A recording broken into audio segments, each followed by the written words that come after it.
All right. Well, good morning, everyone. On this March 22nd, 2021, welcome to the Higher Education and Employment Advancement Committee. This is our last committee meeting for this legislative session, and we have a number of bills to get to. My name is State Senator Derek Slapp. And I'm joined by my co-chair, Representative Josh Elliott, and our distinguished ranking members. We'll give them an opportunity to say hello or any opening remarks in just a moment. I just want to remind those who are watching that we're going to be going a little bit slower than we might normally go on the roll call, just to make sure that our clerk can properly record our yes or no votes, and make sure that she can see us as well. And I would remind members to state their title and then whether they're voting in the affirmative or negative when we do get to the voting portion of the program that will begin in just the agenda, I guess I should say, in just a moment. And we are going to be leaving the votes open for 2 hours. So when the meeting concludes, here we'll be going into recess as opposed to adjourning, if you're wondering why. So with that, let me throw it over to my co-chair, Representative Elliott, to and open it up to ranking members and to get the agenda moving. Good morning, Representative. Morning. I'm excited for this. This is our last JF meeting. It's March 22nd. Our deadline is tomorrow. I just want to express my gratitude for a few people really quickly, and then I'll pass it off to the ranking members. But I want to start off with Jeannie, who just makes all of this work. So thank you, my aide and clerk for the committee, Jeannie Phillips, for all the work that you've done to make sure all this goes smoothly.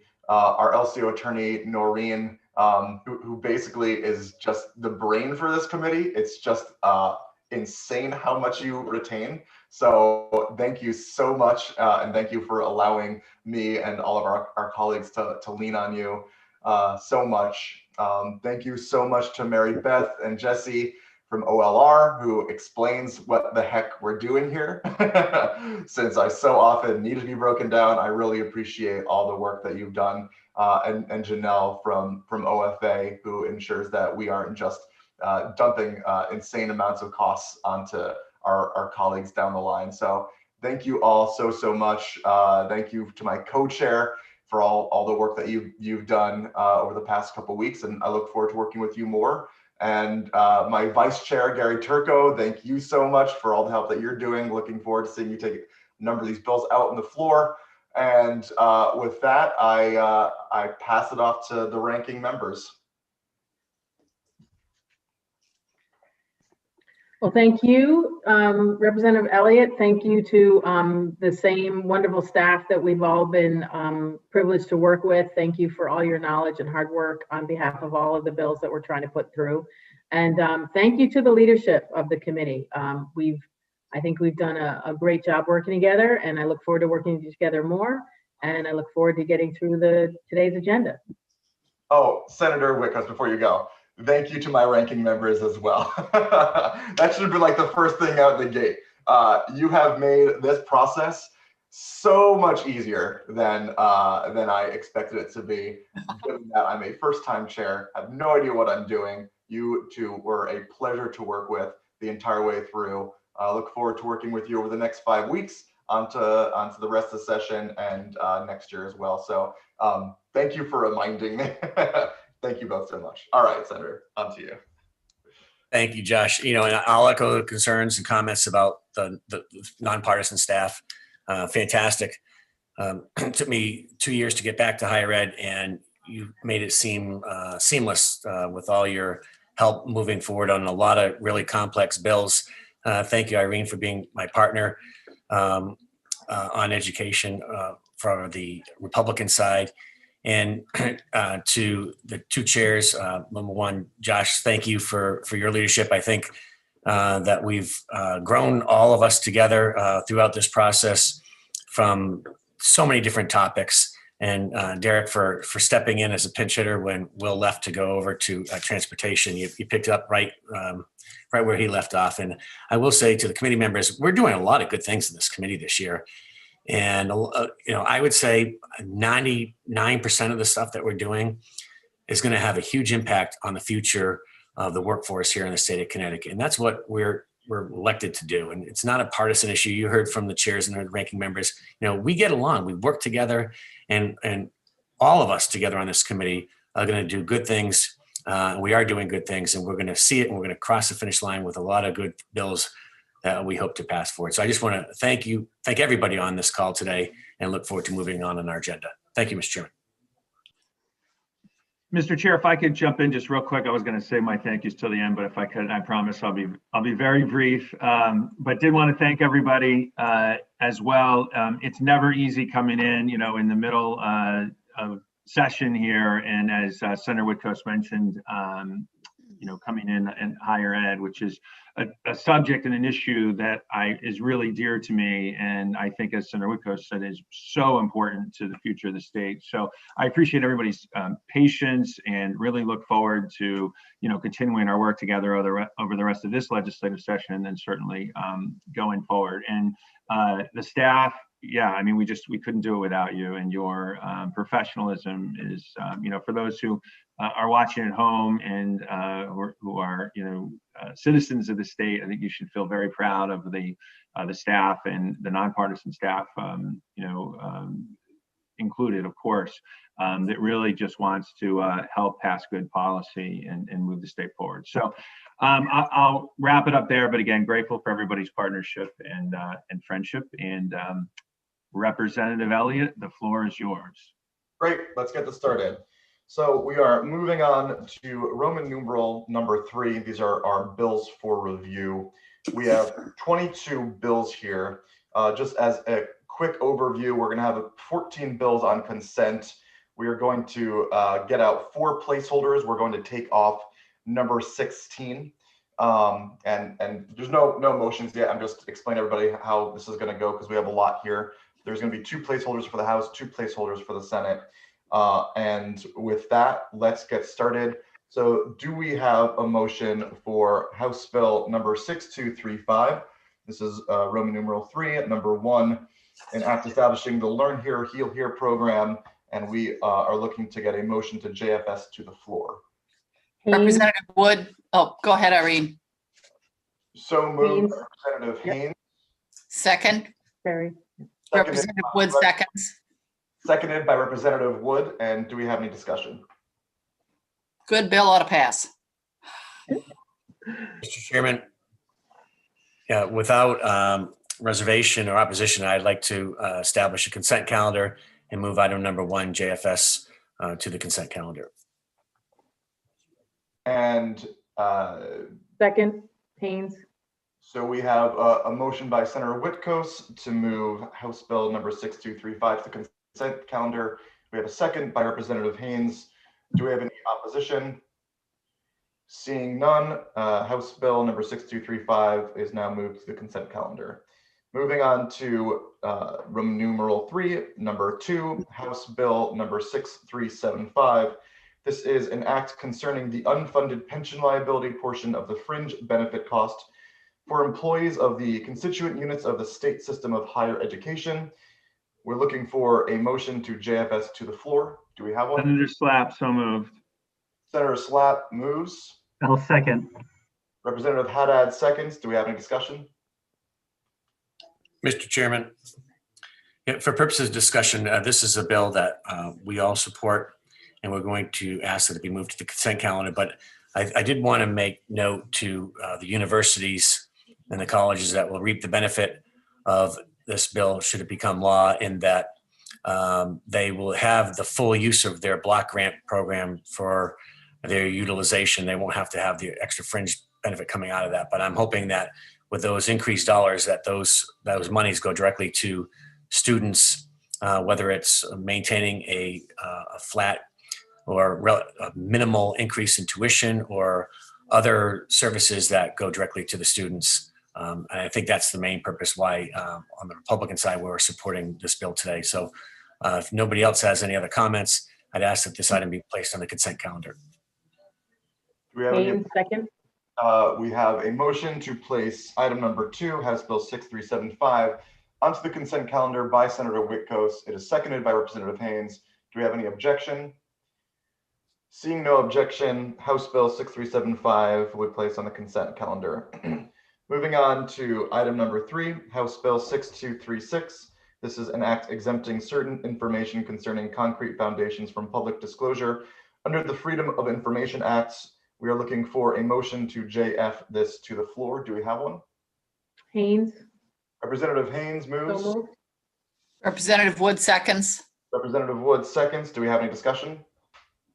Mr. Chairman, for point of discussion, our hearts go out to those families that are affected by the crumbling foundations and the pyrite that is basically deteriorating, destructing their one huge asset that every member of a family with the biggest purchase you'll make in your life is your home. And before I move it to the consent calendar, I see Representative Ackert's hand up, so I'd like to yield to him if I may. Representative Acker? Yes, Mr. Chairman, and thank you for raising this bill and moving it forward. I'm just going to echo Senator Whitcomb's comments. This UConn has done a fantastic job in the testing areas, and we want them to continue the good work that they're doing on behalf of these that are, I'm kind of in the epicenter of these crumbling foundations, and any help that we can get, and this committee is helping. Thank you, sir. Thank you, Mr. Chairman. With that, without objection, I'd like to offer this item for the consent calendar. We have a motion to place item 62, House Bill 6236 on the consent calendar. Do we have a second? Second. Second by Representative Wood. Do we have any objection? Seeing no objection, House Bill number 6236 is now on the consent calendar. Moving on to item number 4, House Bill number 5668. This is an act requiring the Office of Higher Education to establish a micro-credential pilot program. Do we have a motion to JF to the floor? Haynes, So moved by Representative Haynes.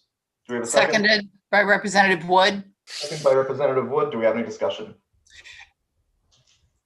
Mr. Chairman, this is a program that I think that some of our colleagues had brought to our attention, including our ranking member Haynes. And this is a fantastic, fantastic program. I think we really will get a lot of good data should we adopt something like this in the state of Connecticut. It will really help our workforce determine what we need for workers, where they're working, and how many of these workers that we have. This is something that I think with today's technology, somebody across the country could look what's happening in Connecticut. We saw a model of one of these programs in another state, and it's something that we definitely should be moving forward. So with that, without objection, I'd like to move this item to the consent calendar. Thank you, Senator. We have a motion to move House Bill number 5668 on. Haynes, second. Hold on one moment. I would like to call on Representative Wood for a comment. Thank you. Just a brief comment. I also concur with Senator Whitcomb that this is a really good bill. I think of all the bills we've done this year, this is certainly one of my favorite ones. It identifies a very specific pocket of students that need maybe a couple of courses in a technology or an area of study, and they don't need to go on to 2 more years of school. So I think it accomplishes so many things, credentialing and also lowering the cost of their education. So I think this is brilliant and in strong support. Thank you. Thank you, Representative Wood. Do we have a motion to move House Bill 5668 onto the consent calendar? So So moved. moved. So moved by Senator Whitcomb, Second. seconded by Representative Haynes. Do we have any objection? Seeing no objection, House Bill number 5668 will be placed onto the consent calendar. We're moving on to item number 5, House Bill number 6582. This is an act concerning unemployment benefits for adjunct faculty. We're looking for a motion to JFS to the floor. Do we have a motion? So moved, Mr. Chairman. So moved by Senator Whitcomb. Do we have a second? Senator Slapp, seconds. Senator Slapp seconds. Do we have any discussion? Well, Representative Wood. thank you. Keep forgetting not to shout out, but to raise the hand on the bar. I'm curious why this didn't go to labor.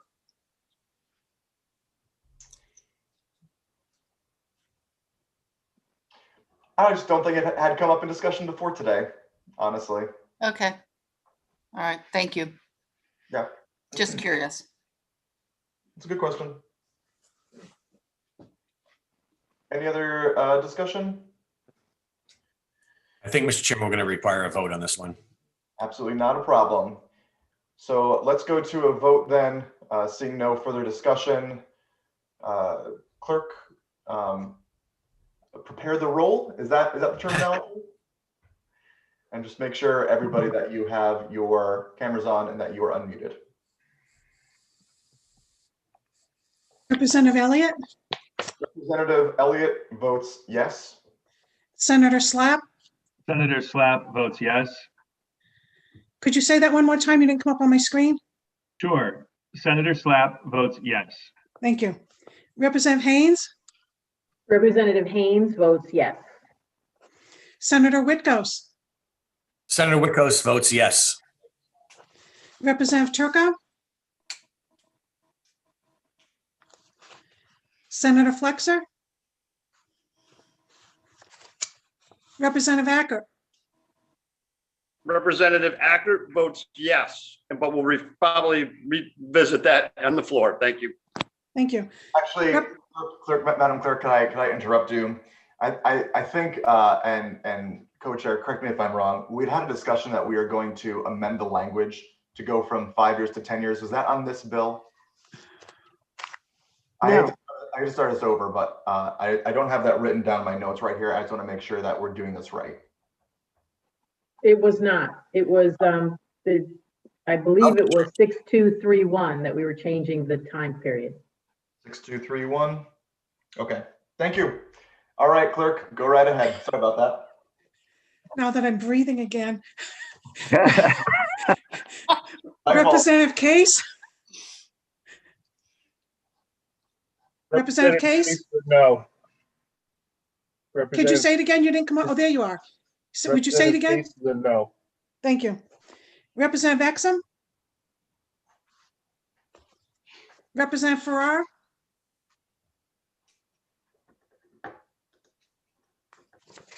Representative Haddad, Representative Haddad votes yes. Senator Haskell,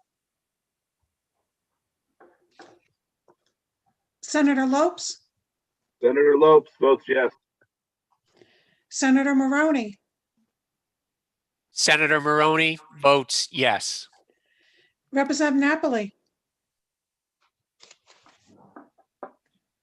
Representative Rochelle, Representative Rochelle votes yes. Representative Simmons, Representative Smith, Representative Smith votes yes. Representative Stallworth, Representative Vale, Representative Wood, Representative Wood votes no. Representative Ziogas. Iogas votes yes. Thank you. Madam Clerk, would you mind recalling me? I had a mic issue. I'm sorry. Yes, Representative Turco. Representative Turco votes yes. Thank you. Thank you. Thank you, Madam Clerk. Moving on to item number 6. This is Senate Bill number 193, an act concerning workforce development issues at public institutions of higher education related to the insurance industry. We're looking for a motion to JF to the floor. So moved, Mr. Chairman. So moved by Senator Whitcomb. Second, Haynes. Seconded by Representative Haynes. Do we have any discussion? Mr. Chairman, for discussion purposes, Connecticut was often known and referred to as the insurance capital of the world. And what better way to, through this bill, to determine what our insurance industry needs than to create a task force to have our colleges assist in looking at it to prepare our graduating seniors to garner and hone their skills so they can be scooped up by our insurance industry. And we can once again be very proud of the fact that we are the insurance capital of the world. And without objection, I'd like to offer this item for the consent calendar.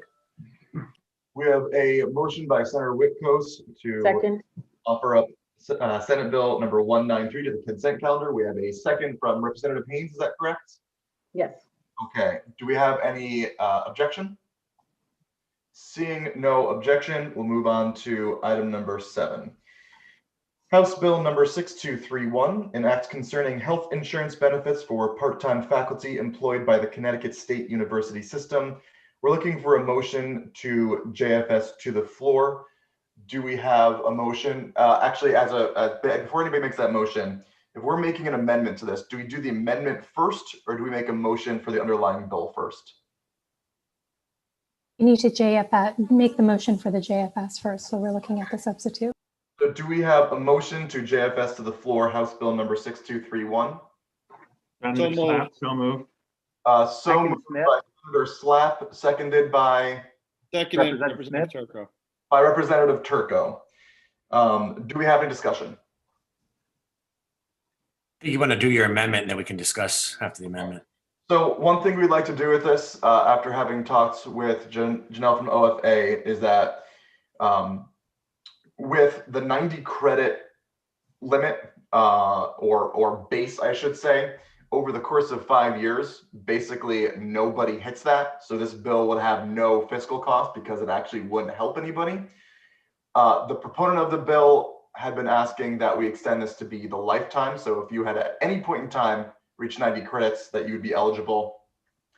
We reached a compromise and we spoke with the ranking members about making this 10 years instead of 5 years. We still don't know the fiscal cost. We won't know what that is until it gets out of committee. And I would seek to have a motion on that as an amendment. Is that correct, Noreen? Am I phrasing that correctly? Yeah, it's a motion to amend the substitute language. Okay, so could we have a motion to amend the substitute language? So moved, Representative Turco. So moved by Representative Turco. Do we have a second? Senator Slapp, second. Senator Slapp seconds. Do we have any discussion about the amendment? Thank you, Mr. Chairman, for discussion purposes. Just a couple of questions. And I believe during the public hearing, we heard that the bill we thought would affect about 250 people. So we had a quantifiable number that the bill passed at what then was the 5 years that would have been impacted by this. But do we know by moving the qualifier from 5 years to 10 years, approximately how many people would be this benefit now become available to? Does it maintain the 250? Is that all the professors, adjunct professors that we have, or would it grow from there through you? Senator, the best I can tell you is it goes from affecting 0 people to a non-zero number. And that's the best answer I have for right now. And a second follow-up question is there a measure or metrics that says once you've qualified with the 90 credits, whether now it would be 10 years on adoption of the amendment, that you have to maintain a certain number of teaching credits per semester to qualify for the benefits? So for example, in order to get at the time it was 9 credit hours to get, if you had to qualify to get into the 5 years. For extended to 10, after you've qualified, can a professor teach 1 course a semester and still be eligible for healthcare paid for by the state through you? Senator, that is an excellent question. I will defer to our LCO attorney, Noreen. I'm sorry, Senator Whitghouse, can you just repeat the question? Certainly. Is there a metric that a professor has to meet in order to maintain the eligibility for insurance once they've qualified for it? So for example, they hit the 90 credit hours over a 10-year period. Going forward now, is there a minimum number of classes that they have to teach each semester in order to maintain that insurance? So if, in essence, could a professor teach 1 class a semester or 3 credit hours, maybe they did a summer session course or a winter session course for 3 credits and they get to stay on the state health insurance plan? That's the question. Sure. The way the language is drafted, currently it says the preceding 5 years. The change would be to change it to the preceding 10 years. So you're looking 10 years back. It's continual. Right. But I guess my follow-up question is the maintaining of a certain number of credit hours that have to be taught during a semester in order to be able to stay on that. The 90 over the 10 is to qualify, but what allows you to stay on the insurance?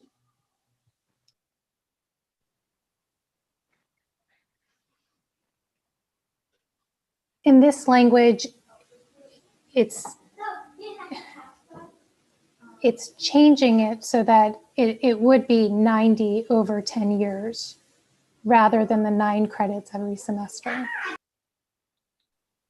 All right, thanks. I don't think it answered my question. And I understand that. So, and I will say that if our LCO attorney is having difficulty in answering what I consider fairly plain question, then I can only imagine how it can be interpreted by others that have to implement this if it were to become law. I don't feel comfortable that, and I get that, and I appreciate the chairs working and asking our opinion to go from 5 years to 10 years so those people can qualify. I agree with that, but I don't agree with us not having a minimum amount of hours that a professor has to teach a semester in order to stay on that benefit path.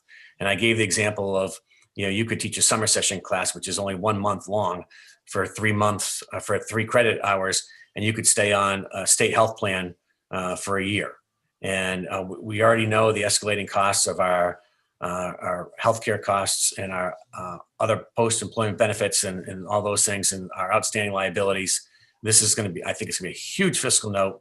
I would have felt better if we had some protection that said you had to teach a minimum number of classes per semester, even if it was 6 credit hours, but the bill is silent on that. And for that, I'm going to be voting no. Thank you, Mr. Chairman. You got it, Senator. And just for clarification purposes, your point is well taken, that the idea being that every year you should have a base minimum, and that just hadn't come up in conversation yet. I'm certainly willing to have that conversation with the proponent of the bill and discuss with you after we JFS it out of committee. I think that's a fair point that you make. Thank you for the offer. Do we have any further discussion on the amendment? Seeing none, so a quick question. So we'll vote on the amendment and then we'll vote on the underlying bill, correct? Okay, so do we have, so seeing no further discussion, we are now going to move on to a vote on the amendment for House Bill number 6231. Clerk, could you prepare the roll, and a reminder to my colleagues to unmute yourselves and turn on your screens. I think we can do a voice vote, Josh. We can do a voice vote? Yeah. Yes. So Yes. Let's move to a voice vote. All those in favor say yay. Yay. Yay. Yay. Yay. Aye. All those against, Aye. no. No. With that, the amendment has passed, and now we will move on to discussion of the underlying bill, House Bill number 6231 as amended. Do we have any discussion? Representative Turco. Thank you, Mr. Chairman. First, let me say I think Senator Witkos has some very good points on the underlying bill, and we should figure out some sort of minimum credits worked to continue having the insurance. I think that makes sense. But I think that the goal overall of the underlying bill to allow our hardworking adjunct professors who provide an invaluable service to our students, because our colleges and universities can't always afford to hire an additional full-time staffer. So these adjunct professors are working for very little dollars, and they're teaching 3, 4, 5 courses a semester spread out through our numerous community colleges, state colleges, UConn, to try to eke out a living and saving our institutions a lot of money and providing invaluable resources, because these adjunct professors, a lot of them not only being, very good, dedicated teachers, but they also have a lot of experience in the field. Many of them may be currently working while they're teaching. So for those individuals that are, their main profession is teaching, but they have not been able to secure full-time job, or maybe their life circumstances doesn't allow them to have a full-time job, allowing them access to health insurance so they can make sure that they're getting preventative care and seeing doctors when they're sick at an affordable rate, I think is a wonderful, wonderful benefit to offer these adjuncts for all of the hard work and good service they're providing. So I think this is a great concept, and I'd like to work out the details with Senator Witkos and others as we pass the bill out of committee. So I urge my colleagues to support. Thank you. Thank you, Representative Turco. Moving on to Representative Smith. Thank you, Mr. Chair. First, I'd like to echo Representative Turco's sentiments. I agree with them all. And then two, the point with respect to the moving the period out to 10 years, which I think does make a lot of sense. If I understand what our LCO attorney was saying, it's a 10-year look back, so it's a rolling 10-year period, so that without taking and working on the point that was raised by Senator Witkos, we do have the situation where an adjunct who in the first year of the very initial 10-year period, say taught 15 credit hours, after that year rolls away, in order to maintain the 90-hour minimum, they would have to scramble to get 15 credit hours in the subsequent year.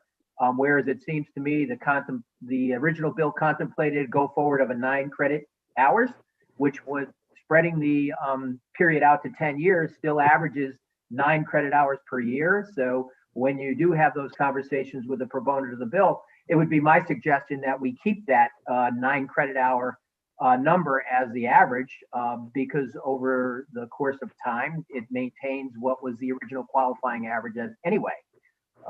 That's just my 2 cents on that issue, but like Representative Turco, I'm going to vote in favor of the bill, and I'm sure that a good solution to the point raised by Senator Witkos will be forthcoming. Thank you.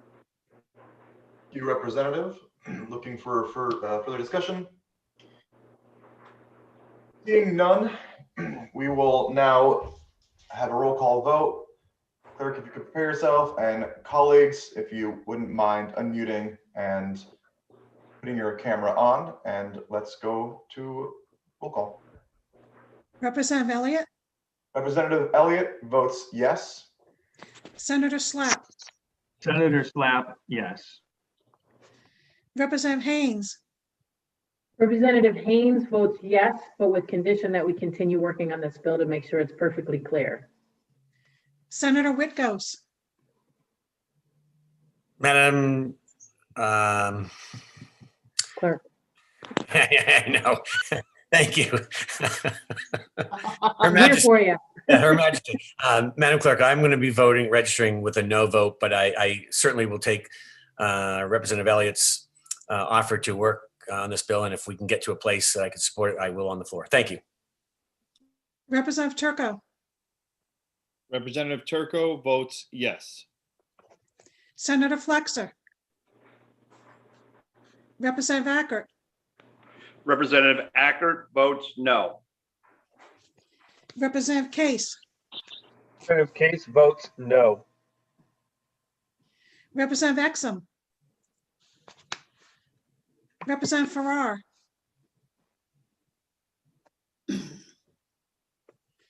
Representative Haddad, Representative Haddad votes yes. Senator Haskell, Senator Lopes, Senator Lopes votes yes. Oh, I'm sorry. Thank you. Senator Maroney, Senator Maroney votes yes. Representative Napoli, Representative Rochelle, Representative Rochelle votes yes. Representative Simmons, Representative Smith, Representative Smith votes yes. Representative Stallworth, Representative Stallworth votes yes. Representative Vale, Representative Wood, Wood votes no, pending further work. Representative Ziogas. Ziogas votes yes. Thank you. Thank you, Madam Clerk. We'll now move on to item number 8, House Bill number 5464. This is an act establishing a tax credit for providers of clinical nursing experiences.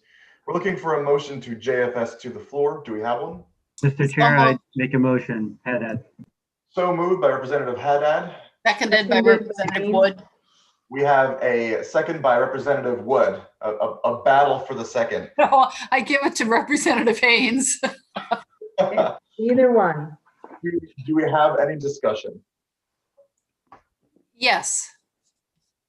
Representative Wood, go right ahead. Thank you. God, that ham thing. Okay. We passed this out 2 years ago, and it makes sense. I mean, I think I think we have to use wisdom using tax credits, but I think for this purpose, it makes a great deal of sense, and I urge everyone to consider voting yes on this. Thank you, Mr. Chair. Mr. Chairman, without objection, I'd like to offer this item for the consent calendar. Hold on to that thought, Senator. Representative Haddad. Thank you. I will momentarily yield for a motion to add this to the consent calendar, but I just wanted to thank the committee leadership for advancing the bill, and I appreciate the bipartisan support for the idea. It seems to me that particularly coming out of the pandemic, where our nurses have been such heroes in the effort to sort of provide services to in very, very difficult circumstances, that I worry about the pipeline of people entering the profession. And we heard public testimony that said it's very difficult for nursing students to get the clinical hours they need to become nurses.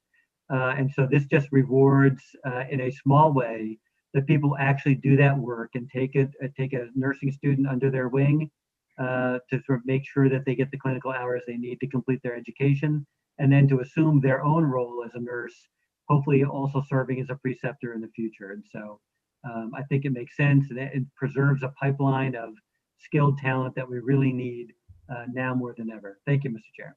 Thank you, Representative. Moving on to Representative Haynes. And I'd just like to echo, Mr. Chair, everyone's comments here today. As Representative Haddad said, the value of our workforce, obviously in this particular area with clinical nursing, is so important. Obviously, with the pandemic has shown that. But more importantly, anything we can do to shore up our workforce is a big plus. I'm so grateful for being on this committee this year and learning more about this particular issue, and this bill being, such a godsend to that industry. And we owe it to them to make sure that we make it as effortless as possible so that they can get the training they need, because we need them so desperately. So thank you for the proponent of the bill and bringing it forward. Thank you, Representative. Do we have any further discussion? Seeing none, Senator Whitcoast, I think you're about to make a motion. Thank you, Mr. Chairman. I, without objection, like to move this item to the consent calendar. Haynes, second. Seconded by Representative Haynes. Motion made by Senator Whitcoast to move House Bill 5464 to the consent calendar. Do we have any objection? Seeing no objection, House Bill number 5464 will be moved to the consent calendar. Moving on to item number 9, Senate Bill number 881, an act concerning workforce development. Do we have a motion to JFS to the floor, not JFS to education as the agenda states? Senator Slapp, so moved. Senator Slatt moves. Do we have a second? Representative Haddad will second. Representative Haddad seconds. Do we have any discussion? Mr. Chairman, this is I think this is the governor's bill, if I'm not mistaken. That's correct. We didn't have it. There were a lot of changes in this bill over the past few days, and we really didn't have enough time to go into depth in our caucus prior to the meeting, since some of the language came out this morning with our members. So if we could just take a few minutes to go through the different sections of this bill, just so our members have an opportunity to ask some questions. Appreciate it. That works for me. So for this, would I be leaning on Noreen? Would you be able to help us walk through this?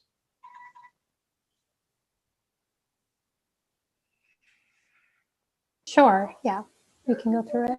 And actually, before you do, Noreen, I just want to toss it up to Representative Farrar to see if she would like you to take this off of your plate, Noreen.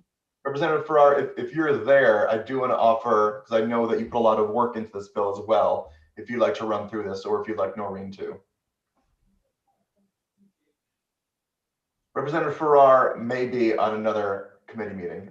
So why don't you go ahead, Noreen, and walk us through this. Section 1 changes the Office of Workforce Competitiveness to the Office of Workforce Strategies and makes some changes to the duties. And I don't know how much detail you want me to go into with that, but if you have any questions. Senator Whitkos, do you have any suggestions about how detailed you'd like Noreen to be? So I think just a brief overview of what each of the individual sections does, and then there's some obviously that may require more questions. I think those would be regarding the educational secondary schools. That's why our caucus really wanted this bill to go to education, because the joint rules that we had before us does not require from the floor an automatic referral to committees unless it has a financial impact, appropriations or finance, or has something to do with penalties, which would be the Judiciary Committee. So this bill, which we believe greatly has some impactful things for our local boards of education, they may not have the opportunity to weigh in on the Education Committee, and unless the screeners of both parties agree that once it hits the floor calendar and comes off, it should go there. But the rules don't require that. That's why we had respectfully asked that this bill go directly to education, because the items in Noreen, to answer that question, that pertain to secondary education, we really like to go into a little bit more detail on those sections, since we're not the Education Committee, but we're passing out some of the impacts, the cognizance of the Education Committee. Thank you. Senator, there's a number of provisions of this bill that would touch on a number of other committees. Certainly education is one of them. Commerce, given their oversight of DECD, is yet another. Transportation, with their oversight of UPass, would be yet another. Given that this was the governor's bill, we are trying to move this along as they ask. The governor's office is in contact with members of the Education Committee, and members of the Education Committee are aware of the process of this going to the floor first. It will very likely then end up in education. The ask still remain that we send it to the floor first before it gets referred to there. I'm not necessarily answering a question, just providing some clarification on where we are in the process. I'm also seeing Representative Farrar. Your screen is on. Would you like to go through some of these provisions, or would you like Noreen to keep on running through them? Hi, everyone. I just jumped on from another meeting. I will defer to Noreen continuing, and happy to add as needed. Thank you so much. And the reason I ask is because Representative Farrar has been lead for the House and liaising with the governor's office to ensure this is as strong a bill as possible. So Noreen, that why don't you go right on? Sure. Section 2 creates a Career Connect account, and it authorizes the Commissioner of DECD to spend funds in the account for workforce training programs that are approved by the Office of Workforce Strategy. It also, some of the substitute language requires reporting to several committees and to the governor regarding the programs that were funded and who the individuals that were served were. Section 3 creates a comprehensive credential database, and it requires providers of apprenticeships, institutions of higher education, private occupational schools, anyone that awards any kind of credential to input data into this centralized database. It charges the executive director of OHE to run the database, and also appoints several different groups as an advisory committee to establish the database. Section 4 authorizes the new Office of Workforce Strategy to designate some of the credentials as credentials of value. And some of the things that the office is supposed to consider when it makes that designation is enrollment, the cost, and the credential meeting workforce needs in the state. Sections 5 and 6. Sections 5 and 6 coordinate with the start of the new database. Now that private occupational schools and institutions of higher education are reporting their programs to the database. It takes away their reporting requirement to the Office of Higher Education. So, so as of June 30th, 2024, they no longer have to do that reporting. In section 5 in the substitute language, you'll also see that the Office of Workforce Strategy is authorized to give independent institutions of higher education additional exemptions from program approval. Currently, they're authorized to establish 12 new programs every year without the approval of OHE. Under this new language, they could apply to the Office of Workforce Strategy to receive additional exemptions. Oh, Hey, how you doing? all right. Could you mute yourself? Thank you. Sorry. Section 6 is also taking away that reporting language, so they're not having to report to OHE and the database. Section 7 requires reporting from private occupational schools and providers of alternate route to certification. That's providers who train teachers through a different course, I guess. It's not a traditional institution of higher education course. And this is reporting regarding student data, regarding course enrollment, completion, fees, student loans that these students incur. The substitute language exempts this information that's reported to OHE. It would exempt this information from being released publicly to the extent that it's identifiable data about students. Section 8 touches on employers reporting certain information about their employees in their quarterly filings with the Labor Department. It adds to their current reporting to also report their employees' age, disability status, home address, among a list of other things. And this section in the substitute language also provides that that the Labor Department and the Labor Commissioner are to keep this information to the extent that it is identifiable of the employer or the employee, to keep it within the department and should not be released publicly. Section 9 allows the Commissioner of Revenue Services to disclose certain tax return information, and in the language that's being added to an existing section of the statute pertains to information that the Commissioner can report to an existing database called CP20WIN, which is a database of student information. Section 10 requires local and regional boards of education to report to the Department of Education about their enrollment in a community eligibility provision, which is a federal program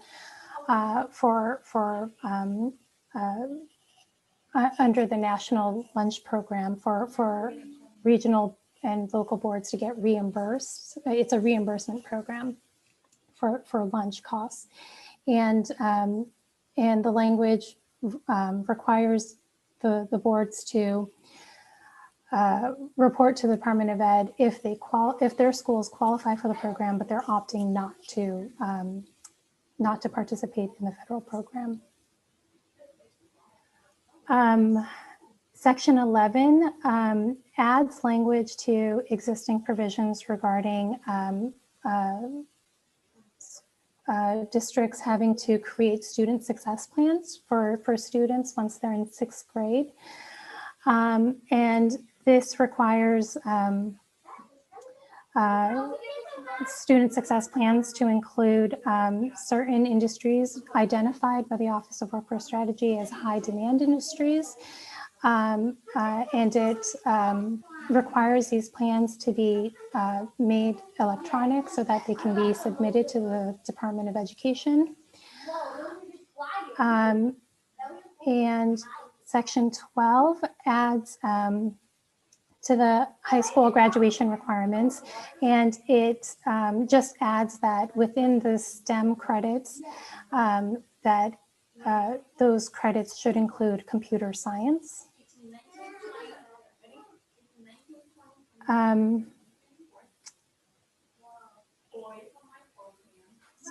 Section 13 requires that boards of education consider certain courses, such as advanced placement, international baccalaureate courses, VOTEC courses, dual enrollment, early college, and they endeavor to minimize the number of prerequisites required for students to enroll in those courses. It also requires that if schools do establish prerequisites for those courses, that those prerequisites correlate with the independent organization that might be providing those courses for the board. Section 15 requires districts to adopt a challenging curriculum policy. And the challenging curriculum policy requires boards to create an academic plan or to place students in more advanced courses based on their performance on the mastery exams. Section 16 is a FAFSA completion requirement, and it makes it a condition to graduate from high school. It also allows for families to submit a waiver if they don't want to submit a FAFSA, and it also allows the boards of education to waive the requirement for anyone that the board believes is unable to fill those requirements. And the substitute language also allows the board to waive the requirement for other reasons, including if a student has enrolled in the military or is enrolling in other programs in which they wouldn't need to complete the FAFSA. Section 17 requires the Commissioner of Education to create the forms for the waiver form and any other forms that's necessary for the implementation of the FAFSA graduation requirement. It also requires the Commissioner of Education to post the rate of FAFSA completion on the internet website for the agency. Section 18 allows high school seniors to take up to 3 hours of school time to get training on how to complete the FAFSA. And this language also includes the institutional aid available to students without legal immigration status. And the substitute language provides that boards cannot require students to attend or to seek help in fulfilling those forms. Section 19 is part of the substitute language, and it prohibits any state agency or employee from sharing any information that they receive from either from the waiver that's required, that may be submitted for a high school graduation requirement, or through an institutional aid application. It's prohibiting them from sharing it with any federal immigration enforcement authority. Section 20 replicates the FAFSA completion language from the high school requirements and adds it also to adult education graduation requirement. The substitute language also increases the minimum number of credits that adult education students need to graduate from 20 to 25. Sections 21 to 22 raises the age at which students can drop out from the current age of 17, and it moves it up to age 18. And it also includes any minor who's emancipated can also drop out.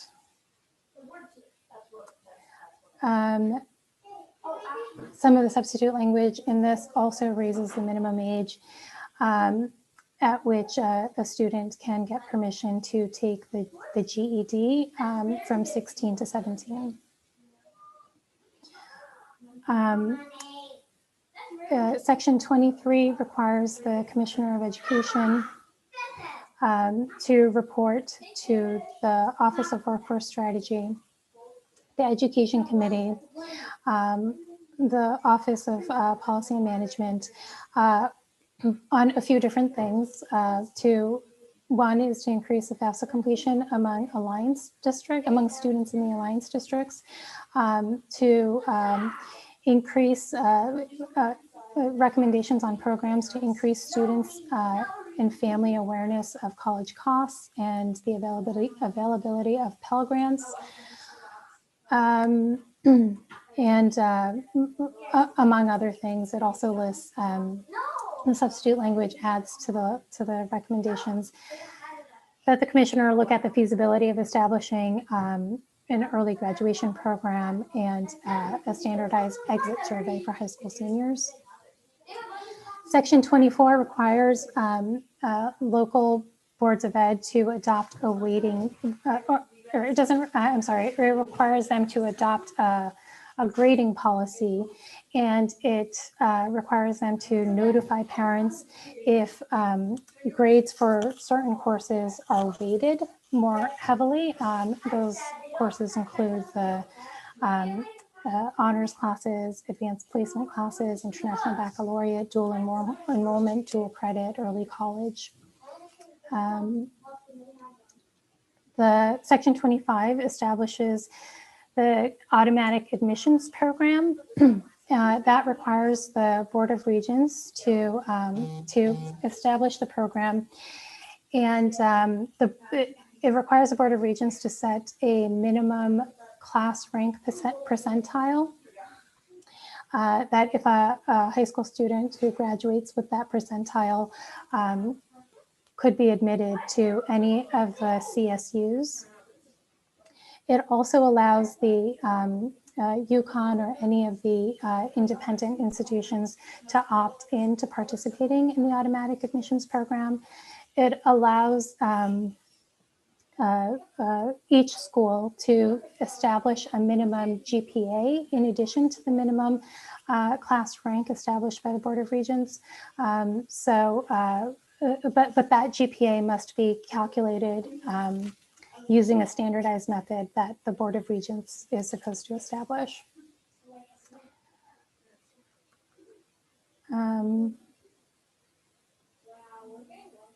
Section 26 requires each local school district to calculate their students, each student in 11th grade to calculate their GPA using the standardized method established by the Board of Regents in Section 25, and to make a determination of whether that student is above or below the minimum class rank percentile required to qualify for the automatic admissions program. I'm sorry, the substitute language on that also provides that school boards don't need to publish this information anywhere. It is solely for the purpose of the automatic admissions program. Section 27 establishes the CT Pass program. It requires the Commissioner of Transportation to establish the program, and it allows the Commissioner to negotiate with a few different groups, institutions of higher education, providers of workforce training, other nonprofit organizations, to negotiate a pass for their employees or students. And it's determined on a contractual basis. Section 28 makes changes to the CHESLA statutes. It adds definitions for a high value certificate. And these are the determination of whether a certificate program is high value is made by the Office of Workforce Strategy, and it allows CHESLA to issue loans for students to enroll in those programs.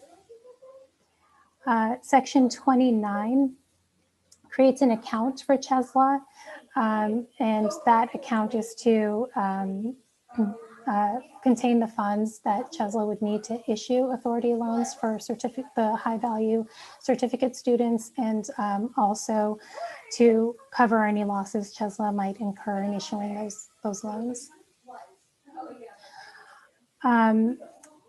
Section 30 requires the Office of Workforce Strategy to report to the Board of Regents and to the governor about credentials and skills that are in demand in the labor market. Section 31 requires the Chief Workforce Officer, which is the officer who is authorized to lead the Office of Workforce Strategy, to work with the Department of Corrections and the Labor Department to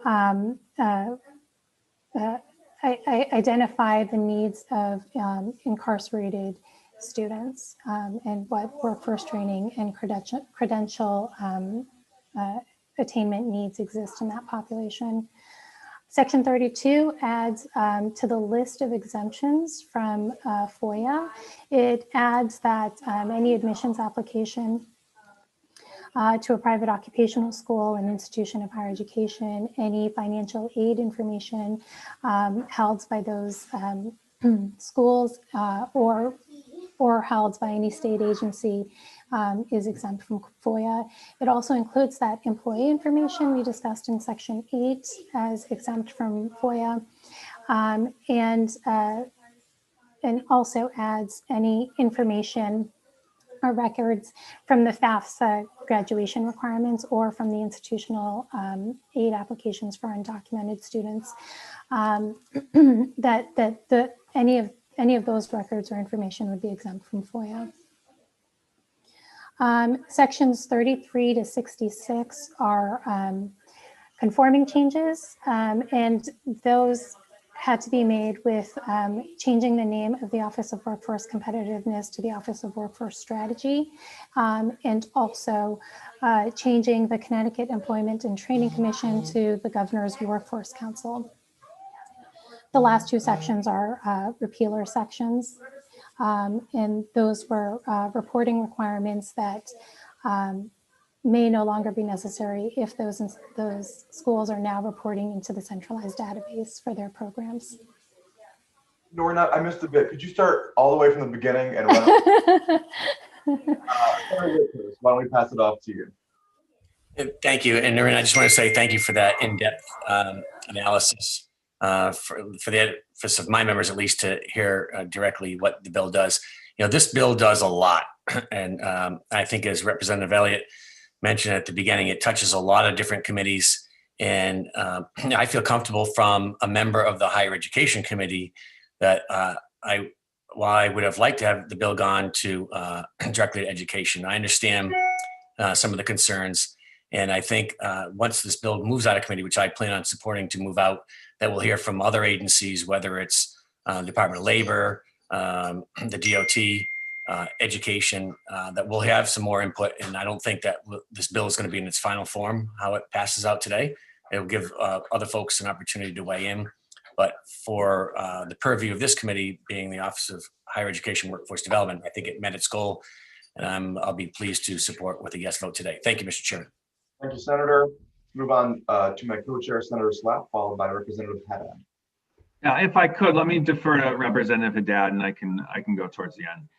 That's fine. Your indulgence. Thank you. Representative Haddad, followed by Representative Farrar.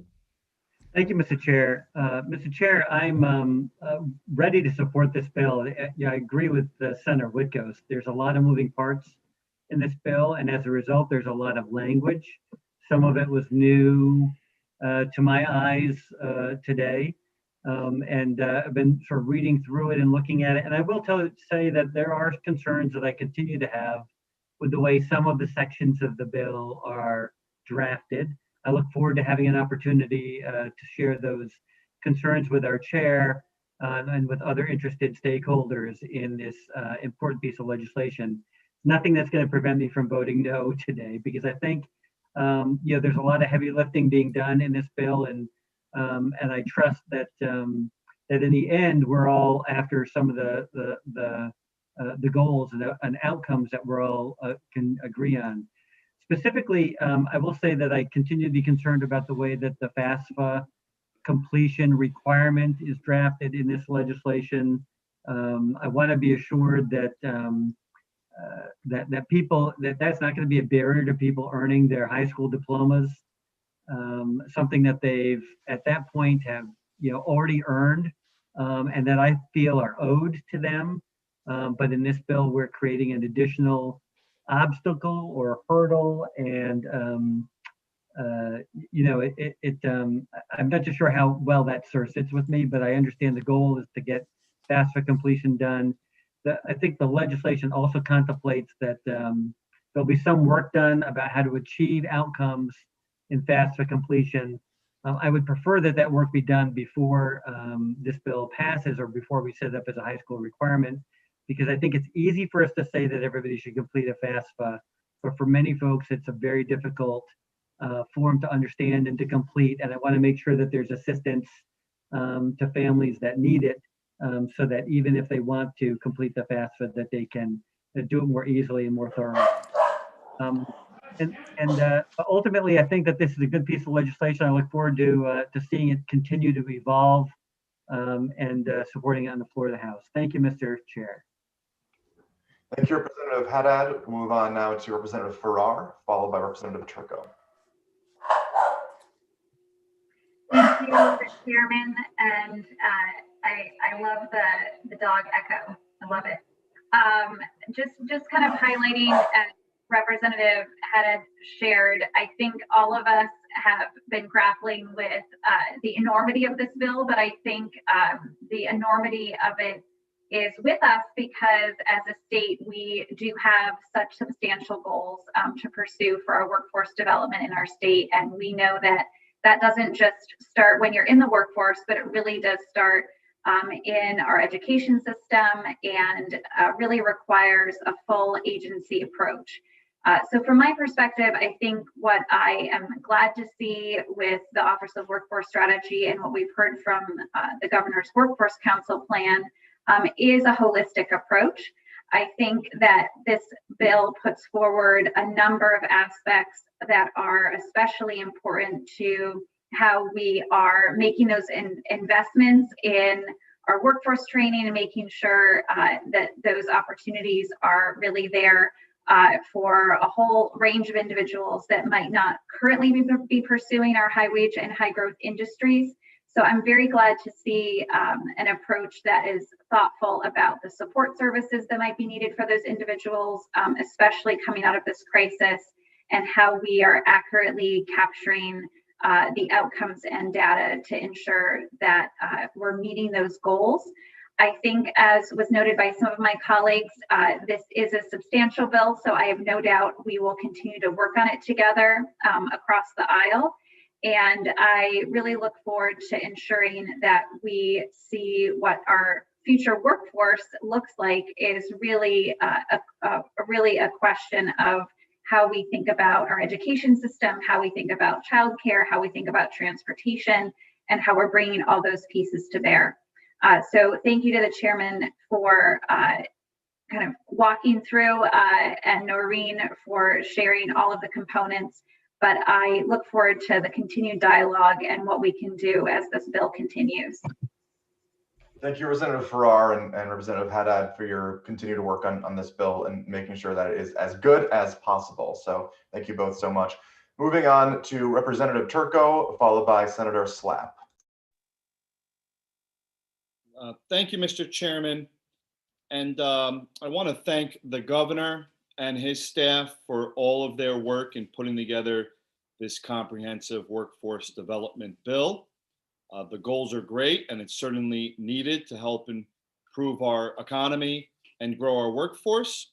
I especially like the component with the auto omit program, and I think that's a really innovative way to help some of our brightest get into colleges and universities here in Connecticut, and then hopefully stay here. I do have, though, some serious concerns regarding the potential impact on our local municipalities and boards of education. I think that the components in this bill may be needed within our schools, our local public schools, and could be very helpful. But my concerns are regarding the cost. And I'm not sure if our school superintendents associations and our boards of education associations have been consulted on these bills and are in agreement on these bills. I've certainly been asked by my local Board of Education and superintendent in Newington to please not pass any additional unfunded mandates this year in the legislative session, due to all of the additional work that they've had to do and still are doing to battle this pandemic. And certainly would be very difficult for them to try to implement new things without additional funding to help with that. So I want to express those concerns, and I hope the governor's office is listening and will work either in helping including additional funding or working with our Board of Education superintendents to make sure that this is something they can feasibly do within cost. I will be, of course, supporting the bill because I think this is moving us forward in a lot of ways. I just like to see these details worked out before I see the bill on the floor of the House. Thank you so much, Mr. Chairman. Thank you, Representative. Senator Slapp, Representative Case and Representative Ackert are now in the queue. Would you like to go last or would you like to go next? No, I can go next. That's fine. Thank you. And I do want to echo the comments of some of my colleagues here who first, thank you, Noreen. Great job summarizing. And the fact that that was a summary speaks to the scope of the bill. And I do want to thank the governor's office, the governor himself, Mohit, and the staff there who, have done a good job. This has been challenging. I probably spent 20 hours at least just this past week or so on this one bill. And coming in midstream, it is not easy, but I think it is so important. And Representative Farrar used the term holistic. That's a great way to describe it. I mean, I think it, certainly it attempts to make sure that students do not fall through the cracks, that it's easier to succeed. And, the auto admit is just, one example of that. I think it helps to ensure what many constituents think is probably, or hope is already happening, that the left hand knows what the right hand's doing in terms of, state government, in terms of our different agencies, and, and that our K through 12 system is aligned, and then going on with higher education is aligned with the needs of the workforce. And that's really, I think, what this bill fundamentally is about. I was stunned to learn that, we don't know really right now if we ask state agencies, how many welders are there, as an example, in the state of Connecticut, or how many, you fill in the blank. We don't really know. We have surveys and things like that, but I was surprised to find out how much we don't know. And we hear from the business community all the time, we need more qualified fill in the blanks, right? This is what that bill, I believe, will get us to. It's a business analytics bill. It is a bill that will make us more sophisticated and ultimately strengthen our economy and help connect education, not only K through 12, but higher ed, to the needs of the business community. And that's what the goal is. And I think that's something we can all share and get behind. And we've done that. And I'm really pleased to say that we work very collaboratively in this committee with our Republican friends and colleagues, with our vice chairs, with the governor's office, et cetera, to really make sure that everybody is able to offer input and we're able to collaborate and get this bill. So I'm excited. As has been stated, we do have some more work to do on it. It's 30 sections or so and counting, but we're going to all do our due diligence and make sure that I think this ultimately is going to be a bill we can be proud to support on the floor. So thank you, Mr. Chair. Thank you, Senator, and thank you so much for your work on this bill as well. We'll move on to Representative Case, followed by Representative Eckert. Thank you, Mr. Chair. And I just and thank you for the going through of the bill. My concern is, and I don't know if it's a procedural thing. So if this goes back to education, there's over 10 bullet points in here that affect K through 12 in education. They modify the bill, they take things out. Is the bill coming back to us? Because so that's almost a third of the bill that affects K through 12 in their programs. How does that work when it's going to eventually go back to them? Is it still our bill? Do we have to accept the modifications? Can anybody answer that? Because there's a lot going to education. And my understanding is that it would only go to the committee once, and then this would end up being a higher ed bill for the floor of the House, and we would operate with whatever education puts into the bill or modifies.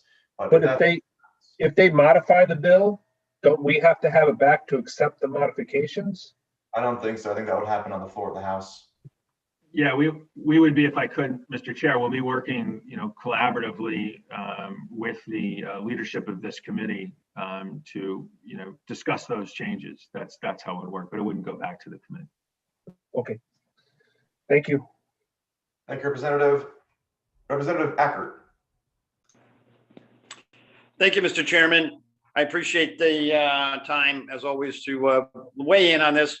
I'll be the first one to say that I love bold approaches. I love taking a big swing and start to change how we do things in regular education, giving students more opportunities, obviously in higher education. My biggest concern is the overall size and comprehensiveness of this that, unfortunately, we just received the final text. Obviously, there's been a framework for it. But, I think that a lot of this has to be an all-in, like whether you do a joint committee work or commerce, whatever it may be, or it was separated by pieces where we take the higher ed and then my boards, local, boards of education, get the weigh in on, comprehensively on the overall impact. And then that there's a fiscal note provided that we would understand what it would cost for our municipalities and our education system from the K-12 area. So at this time, I listen, the workforce strategies, some of these concepts that we put in here, fantastic. Some too many open questions for me at this time. I do like I want to thank LCO for the comprehensive rundown of it. And obviously this committee's work, as always, right now at this point, I'm going to be a no vote and look forward to continue to see the work on this bill. Thank you, Mr. Chair. Thank you, Representative.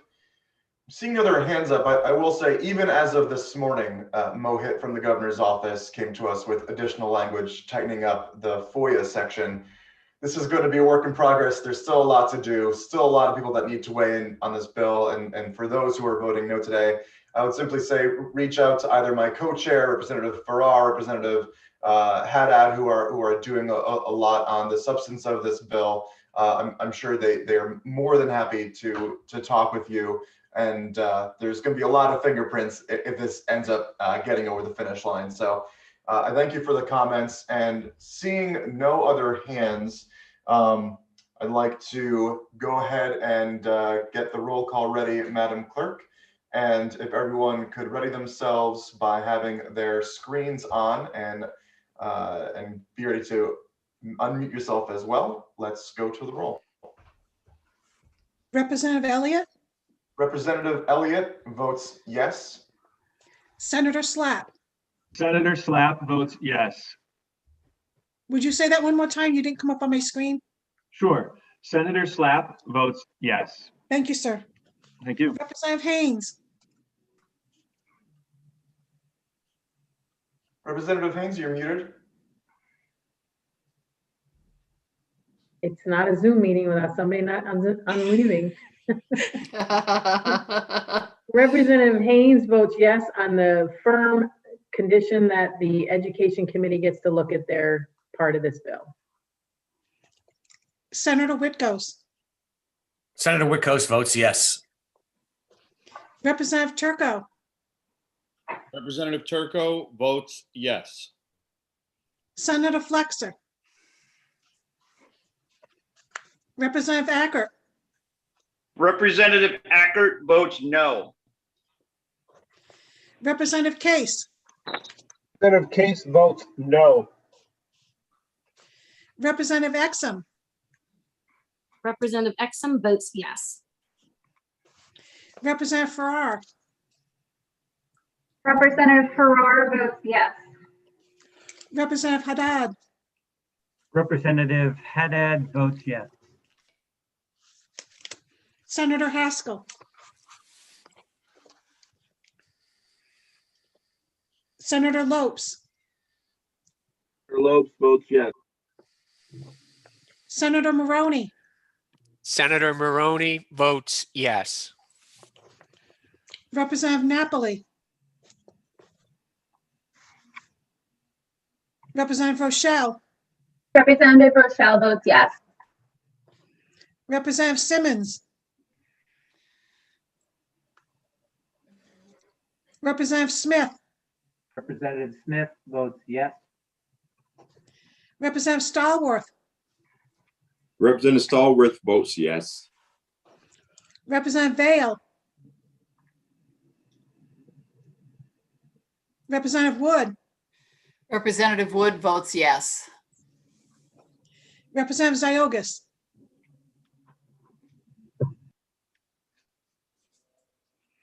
Representative Ziogas? Sorry, I'm sorry. Yep, Ziogas votes yes. Thank you.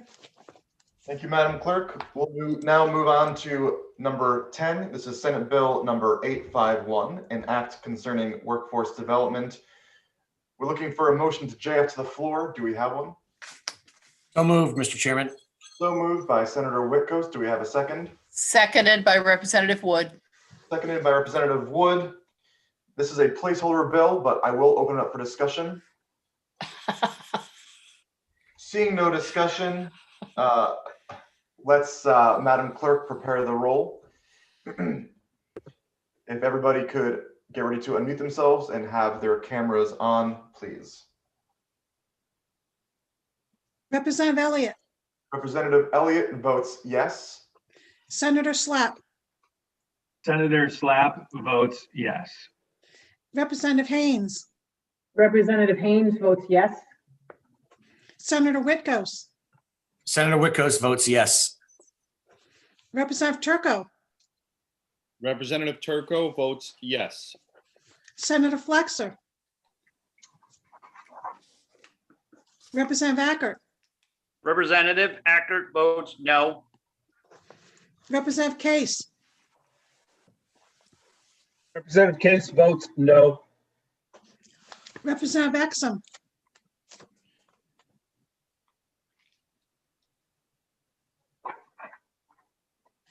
Representative Farrar.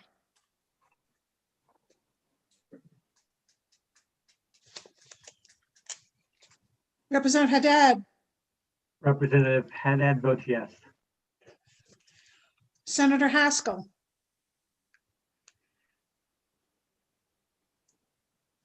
Senator Lopes. Senator Lopes votes yes. Senator Maroney. Senator Maroney votes yes. Representative Napoli. Representative Rochelle. Representative Rochelle votes yes. Representative Simmons.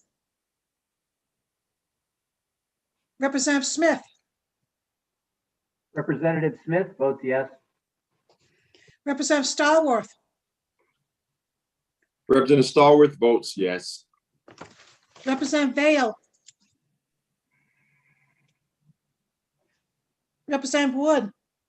Wood votes yes. Representative Ziogas. Ziogas votes yes. Thank you.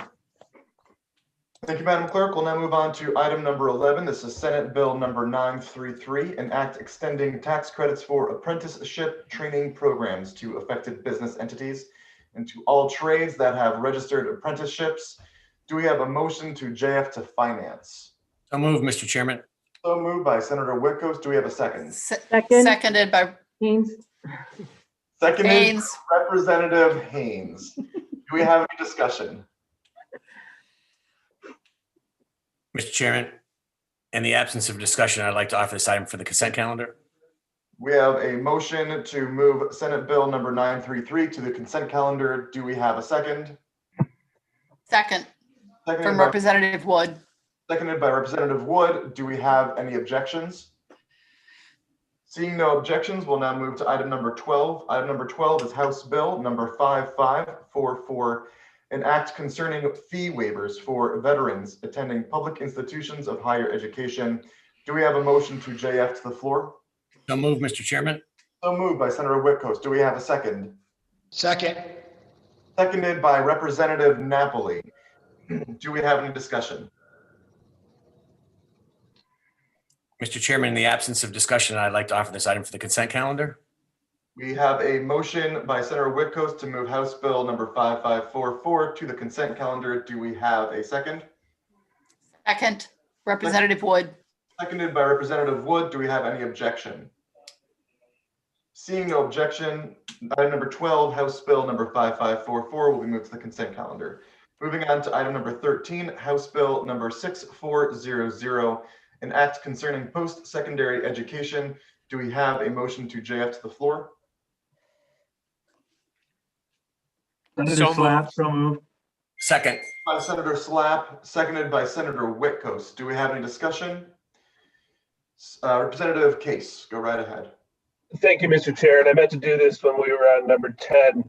Over the past years I've been here, I have never voted for a placeholder bill because a bill passing out of a committee with no language to me doesn't have any merit, doesn't do anything for the public that came to testify. So I just wanted to put it there. I think that if we have bills and we have language, we really should go to the floor with that bill with language and not have a placeholder to where people aren't going to have something heard with the substance that's going to be put with that title, because it might not mean anything to that title. So thank you. I just wanted to put that on the record. Thank you. Understood, Representative Case. Do we have any further comments? Seeing no further comments. Seeing no further comments, Madam Clerk, would you prepare the roll, and members, please ready your. Representative Elliott. Representative Elliott votes yes. Senator Slapp. Senator Slapp votes yes. Representative Haynes. Representative Haynes votes yes. Senator Whitcoast. Senator Whitcoast votes yes. Representative Turco. Representative Turco votes yes. Senator Flexer. Representative Acker. Representative Acker votes no. Representative Case. Representative Case votes no. Representative Exum. Representative Exum votes yes. Representative Farrar. Representative Farrar votes yes. Representative Haddad. Representative Haddad votes yes. Senator Haskell. Senator Haskell votes yes. Senator Lopes.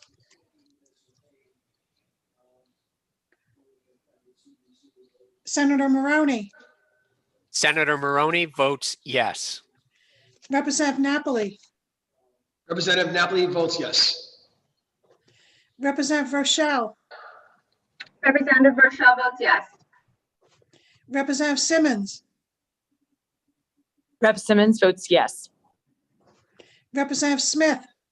Representative Smith votes yes. Representative Stallworth.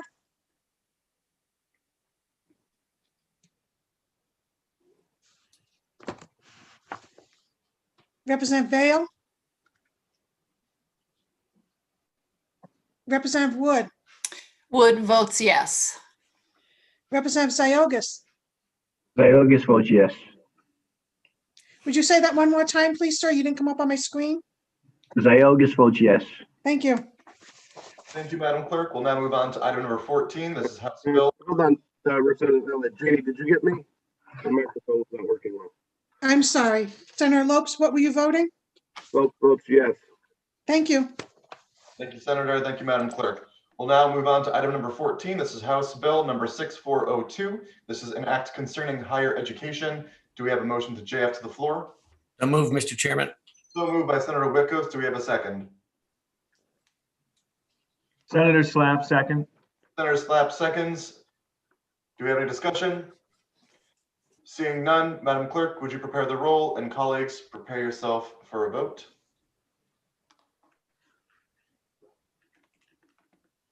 Representative Elliott. Representative Elliott votes yes. Senator Slapp. Senator Slapp votes yes. Representative Haynes.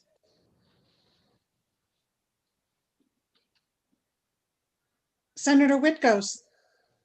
Senator Whitcomb votes yes. Representative Turco.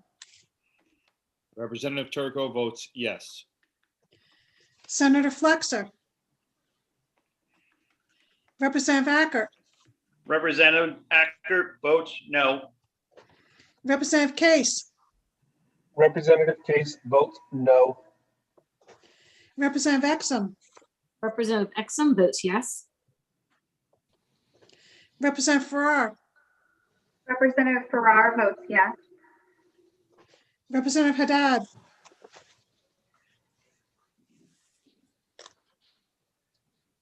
Sorry, Representative Haddad votes yes. Senator Haskell. Senator Haskell votes yes. Senator Lopes. Senator Lopes votes yes.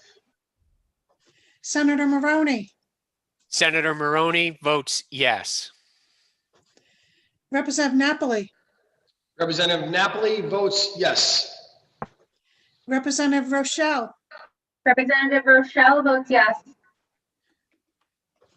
Representative Simmons. Rep Simmons, yes. Representative Smith.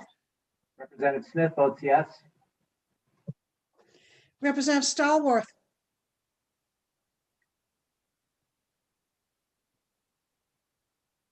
Representative Vale. Representative Wood. Representative Wood votes yes. Representative Ziogas. Ziogas votes yes. Thank you. Thank you, Madam Clerk. We'll now move on to item number 15. This is Senate Bill number 850, an act concerning various revisions to the higher education statutes. Do we have a motion to JF to the floor? So move, Mr. Chairman. So moved by Senator Whitcomb. Do we have a second? Senator Slapp, second. Seconded by Senator Slapp. Do we have any discussion? Seeing no discussion, Madam Clerk, would you prepare the roll, and colleagues, would you prepare yourselves for a vote? Representative Elliott. Representative Elliott votes yes. Senator Slapp. Senator Slapp votes yes. Representative Haynes. Senator Whitcomb. Senator Whitcomb votes yes. Representative Turco. Representative Turco votes yes.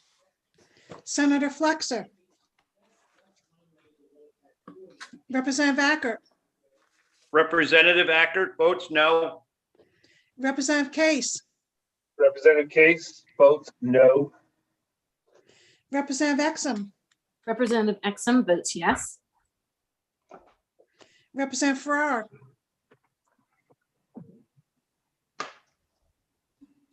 Representative Haddad. Representative Haddad votes yes. Senator Haskell. Senator Haskell votes yes. Senator Lopes. Senator Lopes votes yes. Senator Maroney. Senator Maroney votes yes. Representative Napoli, Representative Napoli votes yes. Representative Rochelle, Representative Rochelle votes yes. Representative Simmons, Rep. Simmons, yes. Representative Smith.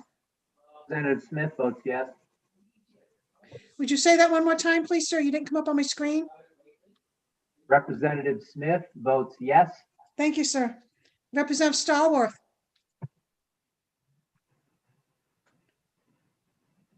Representative Vale, Representative Wood, Wood votes yes. Representative Ziogas. Ziogas votes yes. Thank you. Thank you, Madam Clerk. We'll now skip over item number 16, which was another placeholder bill, which we are ignoring because both the House and the Senate have two placeholder bills. We are moving on to item number 17, House Bill number 64. An act exempting workforce development programs from the sales tax. Do we have a motion to JF to finance? Move, Mr. Chairman. So moved by Senator Whitcomb. Do we have a second? Second, Haynes. Seconded by Representative Haynes. Do we have any discussion? Mr. Chairman, in the absence of discussion, I'd like to offer this item for the consent calendar. We have a motion by Senator Whitcomb to move House Bill number 6406 to the consent calendar. Do we have a second? Second. We have a second by Representative Wood. Do we have any objection? Seeing no objection, House Bill number 6406 will be moved to the consent calendar.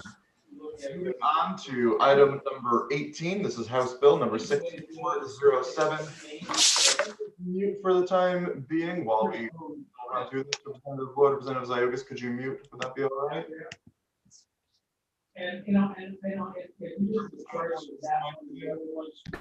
Thank you so much. Moving on to item number 18. This is House Bill number 6407, an act concerning the occupational and professional licenses of military members' spouses.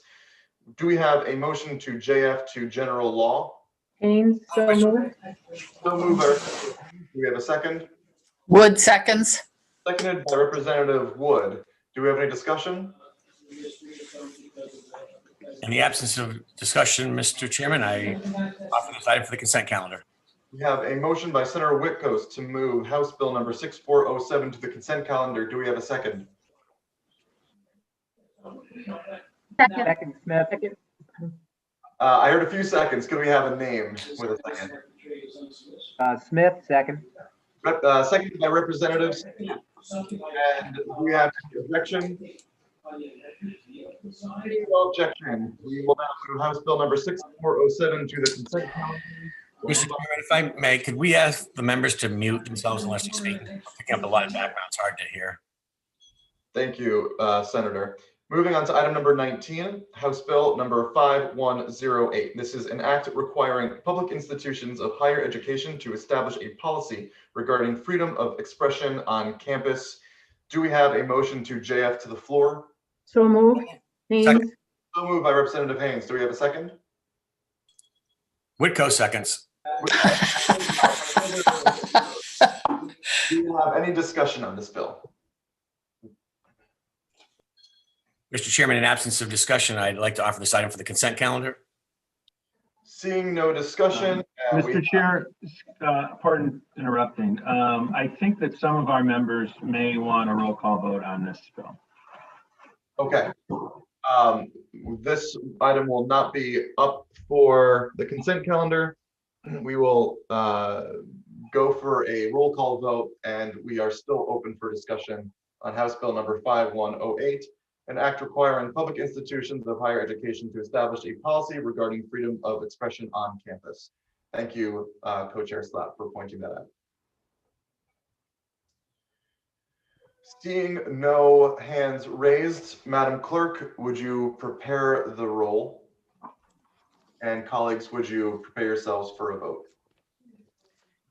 Representative Elliott, Representative Elliott votes yes. Senator Slapp, Senator Slapp votes yes. Representative Haynes, Representative Haynes votes yes. Senator Whitcomb, Senator Whitco votes yes. Representative Turco, Representative Turco votes yes. Senator Flexer. Representative Acker. Representative Acker votes yes. Representative Case. Representative Case votes yes. Representative Exum. Representative Exum votes yes. Representative Farrar.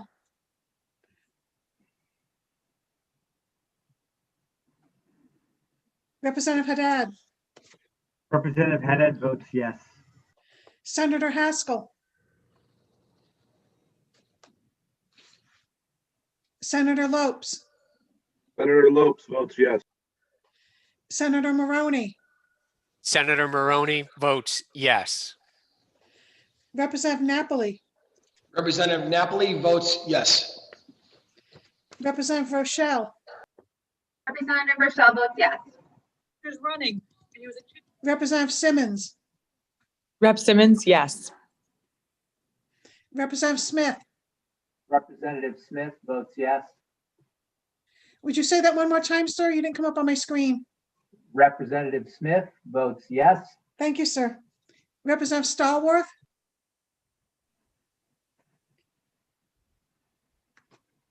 Representative Vale. Representative Wood. Wood votes yes. Representative Ziogas. Ziogas votes yes.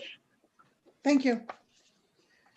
Thank you, Madam Clerk. We'll now move on to item number 20. This is Senate Bill number 953, an act establishing the Learn, Work, Pay program. Do we have a motion to JF2 appropriations? So moved, Mr. Chairman. So moved by Senator Whitcoast. Do we have a second? Second by Representative Exum. Seconded by Representative Exum. Do we have any discussion? Representative Turco, go right ahead. Mr. Chairman, thank you very much. While I like the concept of Section 1 of this bill very much to provide loan reimbursement payments to graduates from Connecticut public institutions who then live and work in the state, it's my understanding that Section 2 of the bill repeals a tax credit that was passed by the legislature and signed into law as part of the 2019 budget. And that tax credit is for employers who help pay off their employees' student loans. And it's set to begin January 1st, 2022. And a lot of members of this committee, Senator Haskell, Senator Maroney, Representative Haddad, others worked with business community, the Connecticut Realtors, CBIA, to help get this bill passed because they believe that it would attract new residents and new talents to our workforce and help young people get out of debt. So I'd like to see that Section 2 not be repealed. I'd like to see this tax credit go into effect January 1st, 2022 as intended. And I'd like to propose a friendly amendment to this bill that strikes Section 2 from the bill and keeps the scheduled tax credit in place. And I ask for the committee's support for this friendly amendment. Thank you, Mr. Chairman.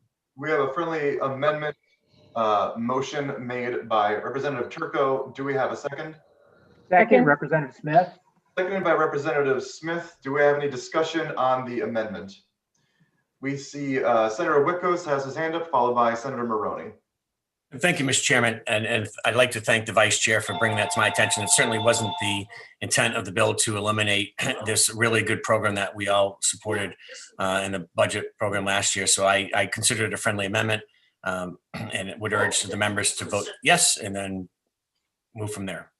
Thank you, Senator. We'll now move on to Senator Maroney, followed by Representative Haynes. Thank you, Mr. Chair. I would just like to ask, I would like to make a comment, but I do first have a question. First, I believe that the amendment should, in addition to striking Section 2, should state that LCO can make technical and conforming changes.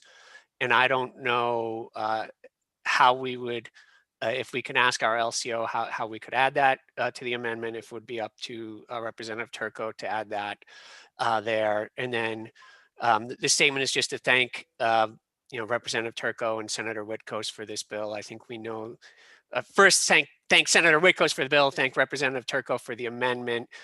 We know that because of the student loan debt, young families are waiting longer to have children and to purchase their first home. It is incumbent upon us to find solutions to this. So I thank Senator Witkos for his proposal.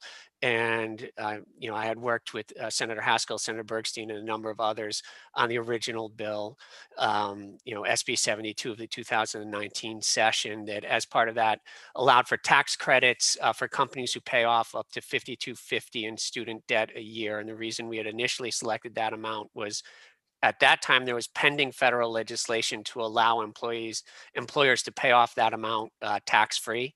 And that actually has come to pass as part of the CARES Act. So it definitely that our legislation works well with the federal legislation. So I'm glad that we can keep that intact. Thank you, Mr. Chair.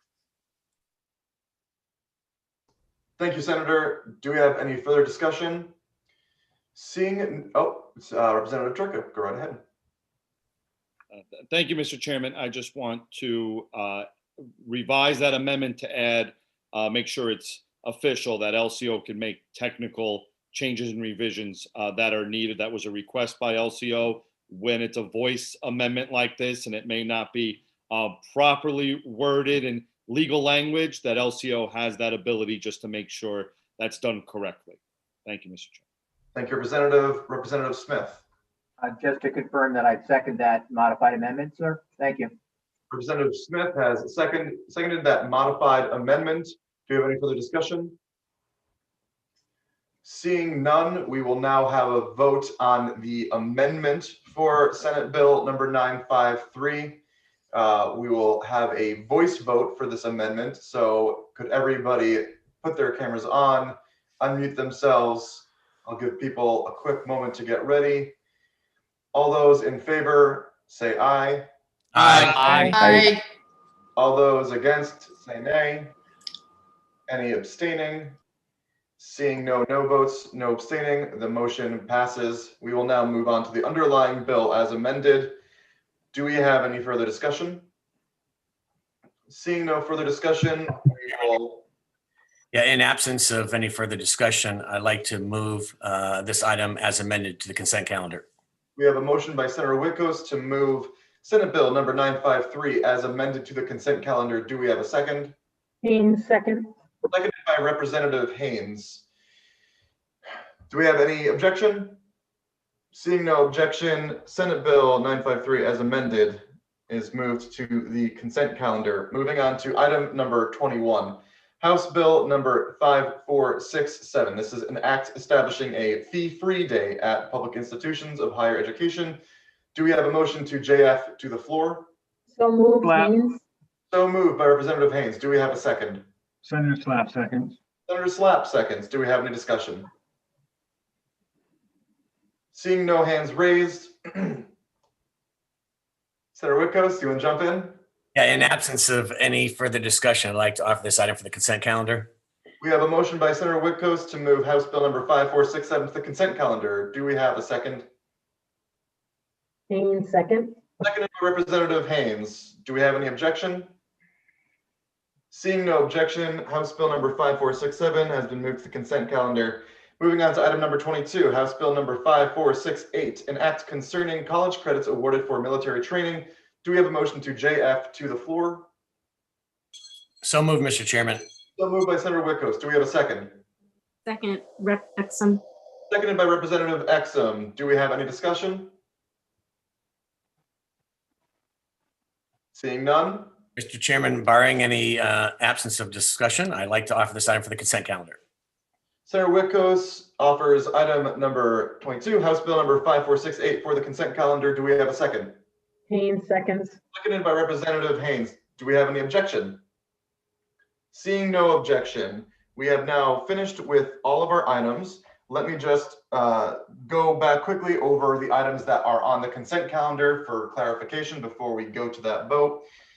We have items number 1, House Bill number 6235. Item number 2, House Bill number 6375. Item 3, House Bill number 6236. Item number 4, House Bill number 5668. Item number 6, Senate Bill 193. Item number 8, House Bill number 5464. Item number 11, Senate Bill number 933. Number 12, House Bill number 5544. Number 17, House Bill number 6406. Item number 18, House Bill number 6407. Item number 20, Senate Bill 953. Item number 21, House Bill number 5467. And item number 22, House Bill number 5468. Do we have a motion to vote on the consent calendar? So moved. Second. Haynes.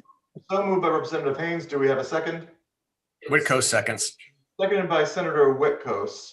Madam Clerk, would you prepare the roll, and would my colleagues prepare themselves to vote on the consent calendar? Representative Elliott, Representative Elliott votes yes. Senator Slapp, Senator Slapp votes yes. Representative Haynes, Representative Haynes votes yes. Senator Whitcos. Senator Whitcos votes yes. Could you say that again? You didn't come up on my screen. Senator Whitcos votes yes. Thank you, sir. Representative Turco, Representative Turco votes yes. Senator Flexer, Representative Ackert, Representative Ackert votes yes. Representative Case. Representative Case votes yes. Would you say that again, sir? You didn't come up on my screen. Representative Case votes yes. Thank you, sir. Representative Exum, Representative Exum votes yes. Representative Farrar, Representative Haddad, Representative Haddad votes yes. Senator Haskell, Senator Lopes, Senator Lopes votes yes. Senator Maroney, Senator Maroney votes yes. Representative Napoli, Representative Napoli votes yes. Representative Rochelle, Representative Rochelle votes yes. Representative Simmons, I mean, no Rep one's gonna Simmons know. votes yes. thank you. Representative Smith, Representative Smith votes yes. there's somebody who has background chatting. If you could mute yourself, please. Thank you. Representative Stallworth, Representative Vale, Representative Wood, Wood votes yes. Representative Ziogas. Ziogas votes yes. Thank you. Thank you, Madam Clerk, and that concludes the bills for review today. Before I pass off the baton to my co-chair, I just want to say a thank you to Jeremy Salyer as well. I didn't want you to feel left out. I know you've been doing a ton of work for this committee, and thank you so much for your work as well. Thank you, everybody. I think this went nice and smooth. I know there's still plenty of work to do, even if we don't have any more JF meetings for the rest of this year. And I want to just remind people that we have 2 hours where the votes will remain open. And Senator Slapp, if you have any comments, go right ahead. No, just to thank everybody. Hope you all stay safe and you and your families are well in this challenging time. And we'll continue to have dialogues about some of these bills. But thanks again, everyone. Nice working with you. And I would open it up to the committee if anybody has any final comments, my ranking members or any members of the committee writ large. Seeing none, we will now adjourn. Thank you, everybody. This has been great. You're gonna recess, sorry. No, please don't adjourn. Or adjourn, recess. We are going to Recess. Thank you. Can you time too when the votes close? Can you just say the specific? And we will recess until 3:30. Perfect. Thank you, Noreen. Thank you, everybody.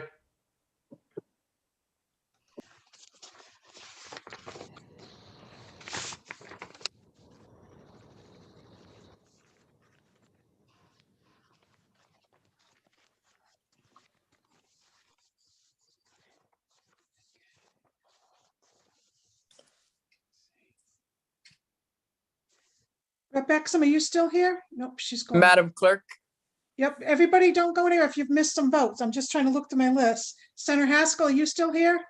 Yes, Nope. I am. Oh, you are? Oh, there you are. Okay, I'm sorry.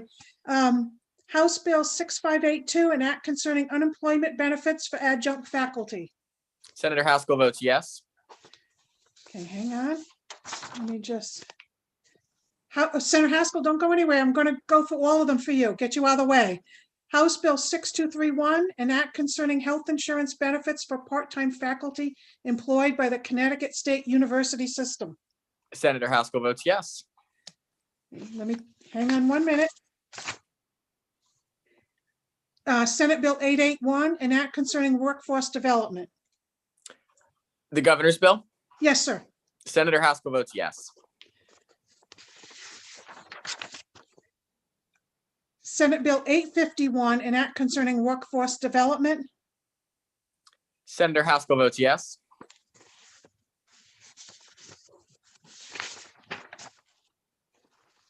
Got that one. Hang on, I want to make sure I got you for everything before you go.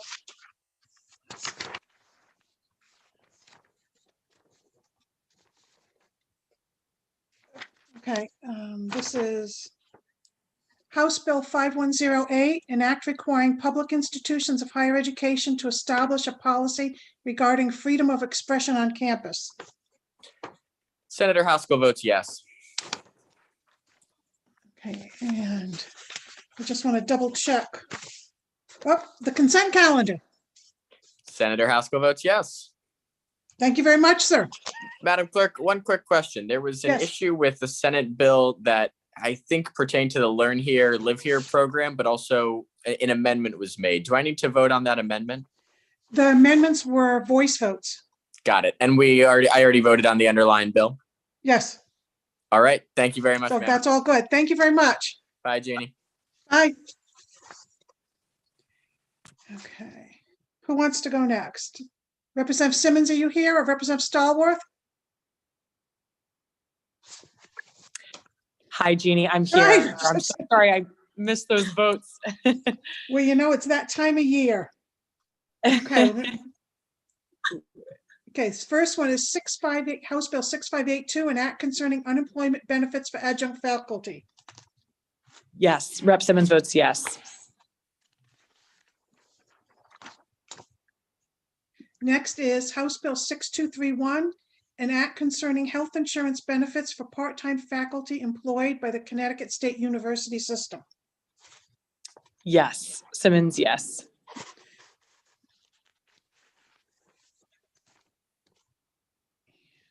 Senate Bill 881, an act concerning workforce development. This was the governor's bill. Simmons, yes.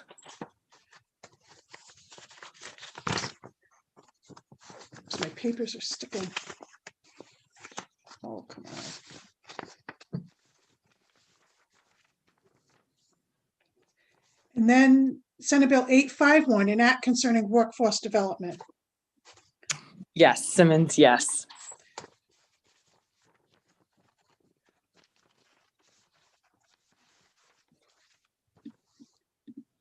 Got that one. Got that one. That one. That one. And you're all set. Great, thanks so much, Thank you. Jeannie. Thanks for all your help this session. Take care. You're welcome. Thank you. Representative Stallworth and Representative Napoli, are you here? Representative Napoli, okay. Hi, Jeannie, how are you? Doing well. How are you? Good, thank you. Let me back up. Okay. House Bill 6582, an act concerning unemployment benefits for adjunct faculty. Representative Napoli votes yes.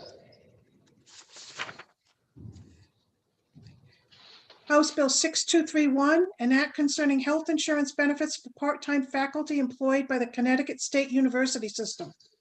Representative Napoli votes yes.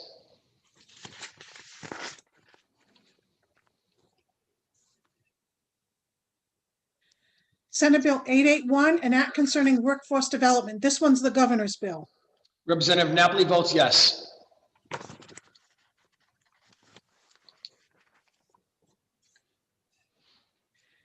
Senate Bill 851, an act concerning workforce development. Representative Napoli votes yes. Got that one. That one. Got that one. That one. And oops. You're all set. Thank you, sir. Hey, thanks, Jeannie. Thank you very much. Have a You're nice welcome. day.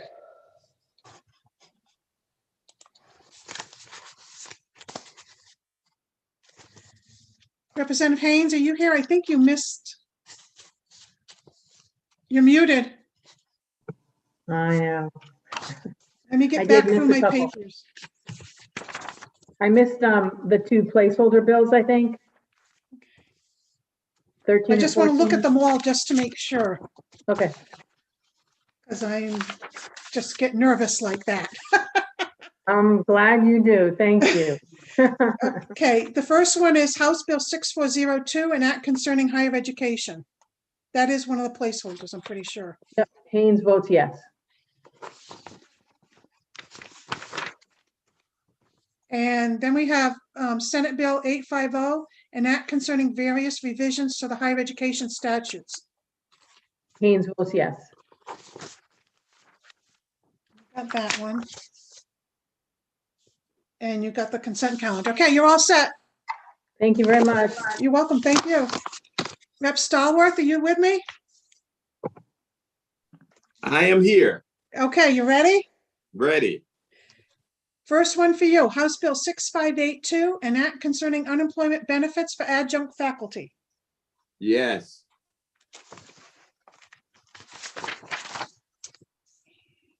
You got that one. Whoops, that goes with this one. I'm gonna separate those. You got that one.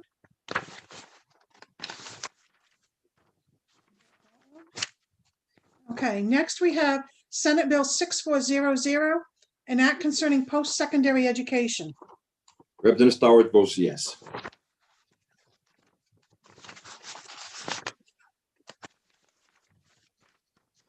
And then we have House Bill 6402, an act concerning higher education. Yes.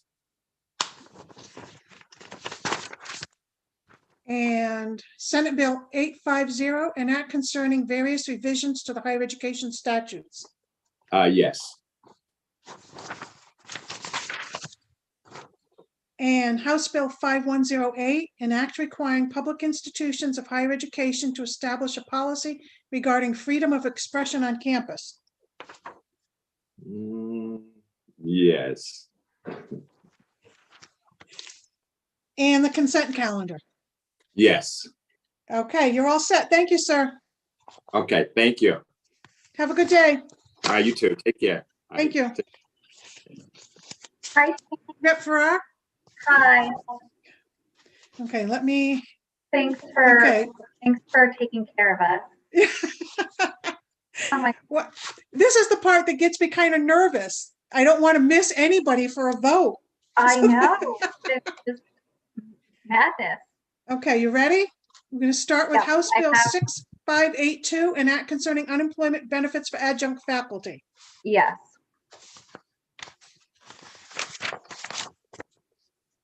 And then we've got House Bill 6231, an act concerning health insurance benefits for part-time faculty employed by the Connecticut State University System.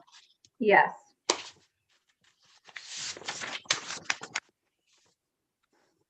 Got that one. And then Senate Bill 851, an act concerning workforce development. This is, you know which one this is. Oh, no, this isn't the government. That's right. This is the other one. Okay. Yeah.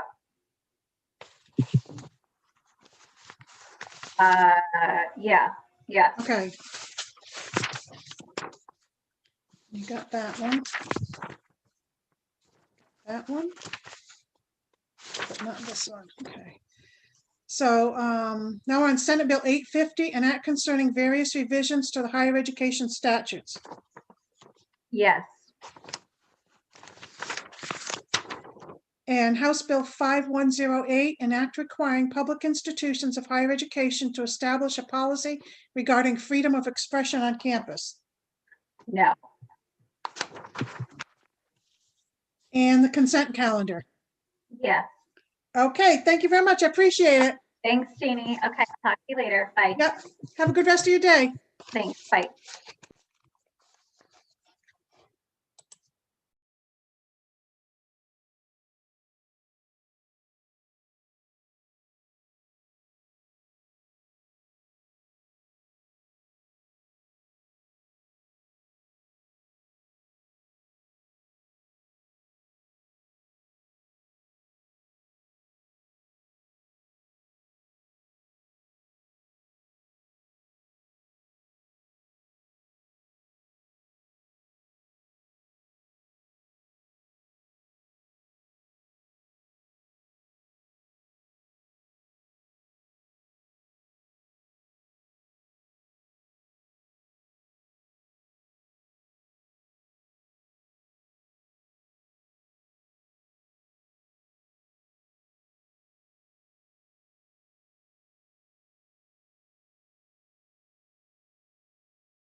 Good afternoon, Representative. Afternoon, how are you? Doing well, thanks. How are you?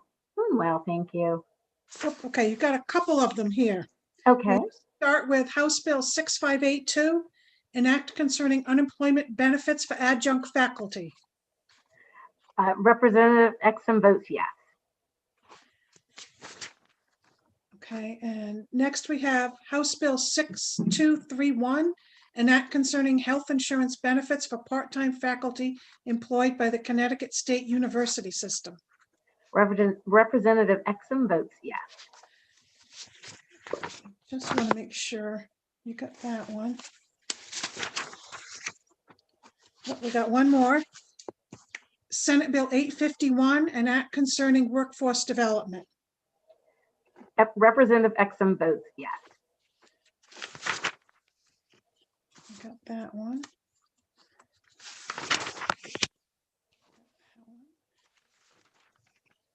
Got that. If you don't mind indulging me a minute, I just would hate to have you leave and find out you missed something. Okay, you're all set. That's it. Oh, wonderful. Thank you so much. And thank you for all you've done to help us through this session. Hey, it's been an interesting session. An interesting session. Oh my goodness. Have a good rest of your day. You too. Thank you. Thank you.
Hi, Representative.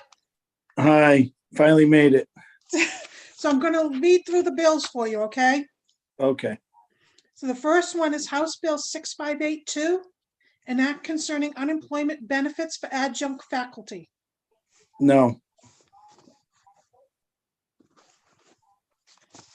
There's a consent calendar, correct? Yes. Okay.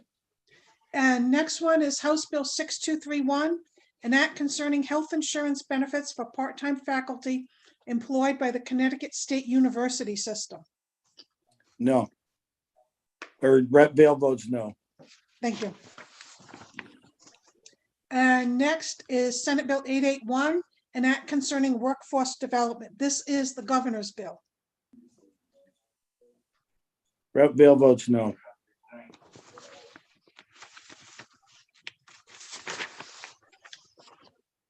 And now we have Senate Bill 851, an act concerning workforce development. Rep. Vale votes no.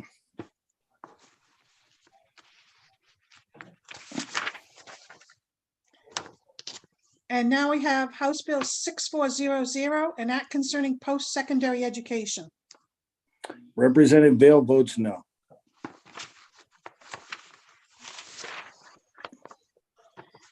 And now House Bill 6402, an act concerning higher education. Representative Vale votes no.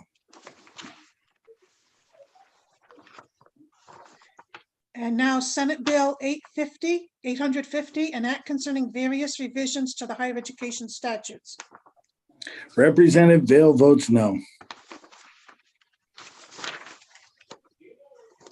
And House Bill 5108, an act requiring public institutions of higher education to establish a policy regarding freedom of expression on campus. Representative Vale votes no. And the consent, do you want me to read off the bills on the consent No. calendar? Okay. No, I'm I aware. didn't, Thank you, okay. though. And how would you like to vote on the consent calendar? I will vote yes. I Representative appreciate Vale that. votes yes. Thank you, I had to sir. throw one in there. Yeah. I appreciate that. Thank you very much. Thank you for your patience. Have a good rest of your day. Thank you. Bye. You too. Bye.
Hello, Madam Clerk.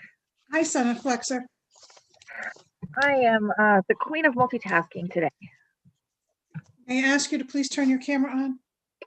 I will when you want me to vote. As soon as I'm going to read off numbers to you. Are you ready? All right, and I'll look at my agenda. Let me just pull up my agenda real quick. Okay.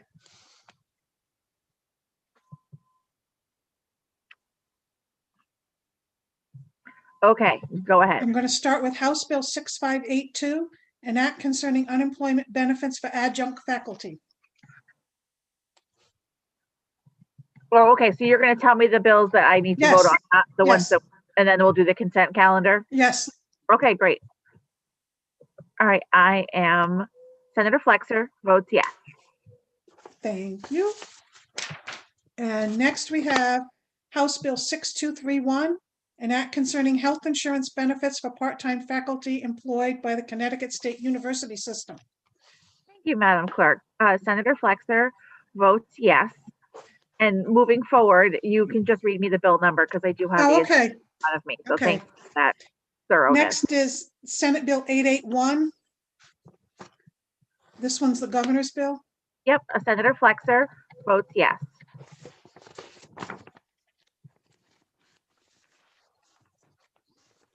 And Senate Bill 851. Senator Flexer votes yes.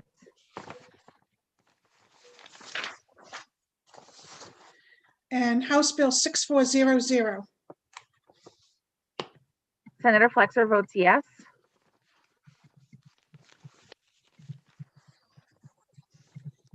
And House Bill 6402. Senator Flexer votes yes. Okay. And House Bill 850.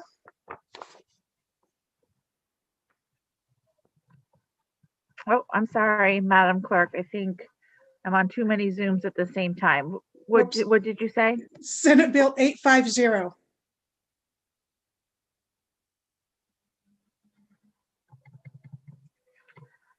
Senator Flexer votes yes. And House Bill 5108.